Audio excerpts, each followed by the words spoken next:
एक माँ अपने बच्चों के लिए क्या कुछ नहीं करती, लेकिन ये कहानी है एक ऐसी माँ की जो हर रोज अपनी बेटी को एक रहस्यमयी दवाई देती थी।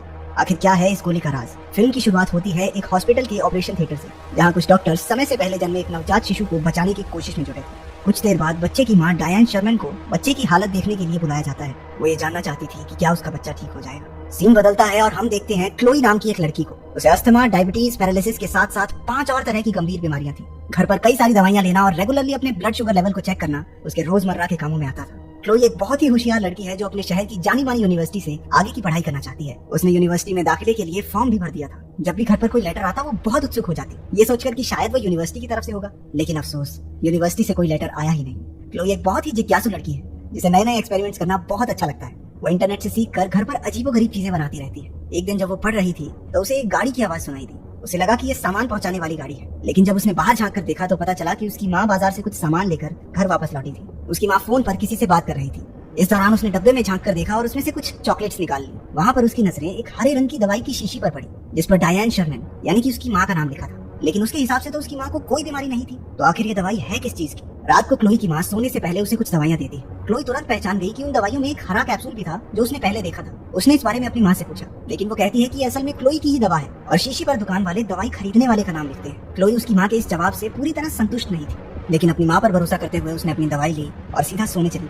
अगले दिन जिज्ञासा से भरकर उसने दवाइयों के डब्बे से वो शीशी निकाली और देखा कि दवाई का नाम ट्राइगॉक्सिन था। लेकिन उसे ये बात बड़ी अजीब सी लगी कि उस दवाई की शीशी पर अब उसका नाम लिखा था। लेकिन जब उसने वो स्टिकर उतारा तो पीछे डायन शर्मन का ही नाम था। उस रात सोने से पहले क्लोई को वही सारी दवाइयाँ फिर से दी गई, लेकिन इस बार क्लोई ने वो हरी गोली निगली नहीं और बाहर निकालकर जांच के लिए अपने पास रख ली। उसकी माँ के सोने के बाद क्लोई जल्दी से नीचे गई और अपने कंप्यूटर में ट्राइगॉक्सिन के बारे में जानकारी ढूंढने लगी। हालांकि उसे कुछ पता नहीं लग पाया क्योंकि इंटरनेट में कुछ प्रॉब्लम थी। कंप्यूटर चलाते वक्त उसे ये एहसास नहीं हुआ कि कोई कमरे के कोने से उसे देख रहा था। जब उसके पास कोई और तरीका नहीं बचता तो क्लोई अनजान लोगों को फोन करके उन्हें कहती है कि इंटरनेट से देखकर उसे ट्राइगॉक्सिन के बारे में बताएं। पता चलता है कि ट्राइगॉक्सिन दिल की दवाई है, लेकिन अजीब बात ये थी कि ट्राइगॉक्सिन असल में एक लाल कैप्सूल है। उसे शक हो गया कि उसकी माँ उससे कुछ तो छुपा रही है। क्लोई के मन में अब भी बहुत सारे सवाल थे। घर से बाहर निकलने के लिए उसने अपनी माँ से फिल्म देखने के बारे में पूछा। जब वो सिनेमा हॉल में थे तो क्लोई ने डायन से पूछा कि उसे टॉयलेट जाना है। वो थिएटर से निकलकर पास की दवाइयों की दुकान पर पहुंची। वो केमिस्ट से अपनी माँ द्वारा दी गई हरी दवाई के बारे में पूछती है। वो जानना चाहती थी कि आखिर ये दवाई है किस लिए। केमिस्ट ने जब वो कैप्सूल देखा तो कुछ समझ नहीं पाई, क्योंकि वो दवाई असल में ट्राइगॉक्सिन थी ही नहीं, बल्कि वो राइडोकेन नाम की एक दवाई थी जो आमतौर पर कुत्तों के लिए इस्तेमाल की जाती है। ये सुनकर क्लोई हैरान रह गई। उसने केमिस्ट से पूछा कि अगर इंसान ये दवाई लेंगे तो क्या होगा। केमिस्ट ने जवाब दिया कि अगर कोई इंसान ये दवाई लेगा तो वो आधे या पूरे शरीर से पैरालाइज हो सकता है। डायन क्लोई को ढूंढते हुए भागती हुई उस स्टोर में आई और बेहोशी की दवा का एक इंजेक्शन क्लोई की टांग में लगा दिया। उसकी माँ उसे घर वापस ले आई। उसने क्लोई को कमरे में बंद कर दिया और खुद बाहर निकल गई एक नई लकवे की दवाई लेने जो वो काफी समय से इंटरनेट पर ढूंढ रही थी। क्लोई ने उठने पर महसूस किया कि उसकी माँ ने उसे कमरे में बंद कर दिया था। क्लोई ने दरवाजे का ताला खोलने की कोशिश की, लेकिन उसकी माँ ने इस सब का अंदाजा पहले ही लगा लिया था और वो दरवाजे को एक लकड़ी से इस तरह बंद करके गई थी कि अगर वो लॉक खोल भी ले तो दरवाजा नहीं खुलेगा। पर क्लोई ने भी हार नहीं मानी। उसे साइंस का इस्तेमाल करके शीशे को तोड़ना आता था। वो अपने साथ एक कंबल, सोडर और मुंह में पानी लेकर निकल पड़ी। वो अपने कमरे की खिड़की से बाहर निकलकर जैसे तैसे रेंगती हुई दूसरे कमरे तक पहुंची।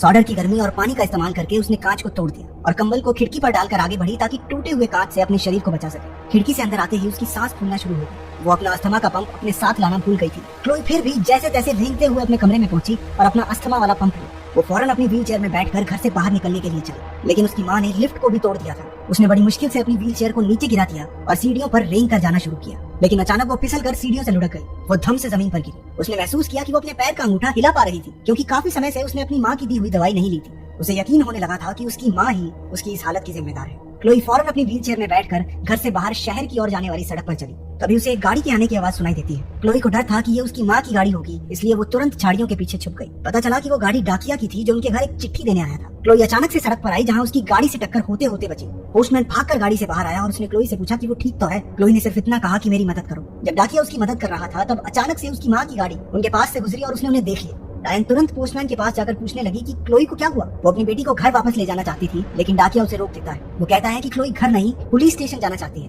डायन उसे धमकी देती है कि वो क्लोई का अपहरण करने के जुर्म में उसे पुलिस के हवाले कर देगी, लेकिन वहाँ पर फोन का सिग्नल ही नहीं था। तो डायन की सारी कोशिशें बेकार हो गई। वो ना चाहते हुए भी पोस्टमैन को क्लोई को अपने साथ ले जाने देती है, लेकिन इस शर्त पर कि वो भी साथ चलेगी। जब वो क्लोई को गाड़ी में बैठा रहा था तो डायन ने पीछे से आकर उसकी गर्दन में बेहोशी का इंजेक्शन घूम दिया। उसने क्लोई के साथ भी यही किया। जब वो जागी तो उसने अपने आप को घर के तहखाने में बंद पाया। उसे वहाँ एक काला पदार्थ दिखा जो शायद उसकी माँ ने उसे पैरालाइज करने के लिए बनाया था। क्लोई वहाँ से बाहर नहीं निकल सकती थी क्योंकि डायन ने उसकी व्हील चेयर को जंजीर से बांध दिया था। क्लोई को वहाँ कुछ कागज दिखाई दिए। पता चलता है कि यूनिवर्सिटी से उसके एडमिशन के बारे में कई सारे खत आए थे। लेकिन उसकी माँ ने उन सबको उससे छिपा। वो बहुत निराश हुई।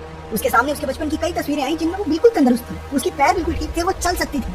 इससे भी ज्यादा चौंका देने वाला कागज उसके हाथ लगा जिसमें एक बच्ची के मरने की जानकारी थी। बच्ची का नाम क्लोई था, जिसकी मौत जन्म के 2 घंटे बाद ही हो गई। वहाँ एक अखबार भी था जिसमें क्लोई की मौत के दिन ही उस अस्पताल से किसी बच्चे को चुराने की खबर लिखी थी। ये पढ़कर क्लोई को बहुत बड़ा झटका लगा। वो समझ गई थी कि वो डायन की असली बेटी नहीं है, वो बच्ची है जिसे डायन ने उसके माँ बाप से चुरा लिया था। फिर दिखाया जाता है कि डायन के बच्चे को डॉक्टर्स बचा नहीं पाए थे और इस वजह से डायन इतनी परेशान हो गई कि उसने अस्पताल से किसी और का बच्चा चुरा लिया। क्लोई ये सब पढ़ ही रही थी कि डायन तहखाने में आ गई। क्लोई ने उससे कहा कि वो उसकी असलियत जान चुकी है। वो जानती है कि डायन उसकी माँ नहीं है और उसी ने उसे दवाइयाँ खिला कर बीमार और अपाहिज बना रखा है। डायन कहती है कि उसने ये सब इसलिए किया क्योंकि उसे क्लोई से प्यार है। वो क्लोई की दवाइयाँ फेंक कर उसे सब कुछ भूलकर पहले जैसा हो जाने को कहती है। क्लोई अब भी डरी हुई थी, उसे अपनी माँ की बातों पर विश्वास नहीं था, लेकिन अब डायन के धैर्य की सीमा पार हो गई। उसने एक इंजेक्शन में वो काला पदार्थ भर लिया। क्लोई बुरी तरह से डर गई और जल्दी से एक अलमारी के पीछे छिपकर उसने दरवाजा बंद कर दिया। उसे वहाँ एक जहर की शीशी मिली। जैसे ही उसकी माँ ने दरवाजा खोला, क्लोई ने पूरी जहर की शीशी पी ली। डायन अपनी बेटी को मरता देख जोर जोर से रोने लगी। क्लोई को तुरंत अस्पताल ले जाया गया। डॉक्टर्स बड़ी मुश्किल से उसे बचाने में कामयाब रहे, लेकिन अभी कुछ समय तक उसे हिलने जुलने और बात करने में काफी मुश्किल होने वाली थी। क्लोई ने अपनी माँ को कमरे की खिड़की से उसकी तरफ घूरते हुए देखा।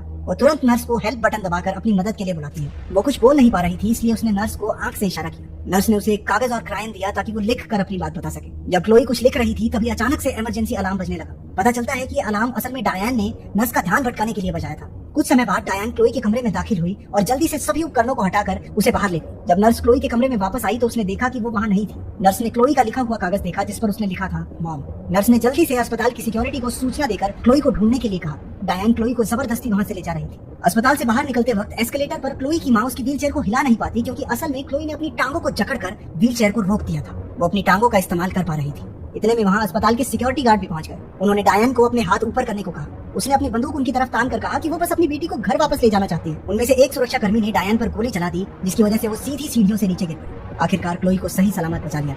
इसके अगले सीन में 7 साल बाद पागलों के अस्पताल को दिखाया जाता है। क्लोई अब बड़ी हो चुकी थी। वो अपनी टांगे हिला पा रही थी, हालांकि अब भी ये उसके लिए एक संघर्ष था।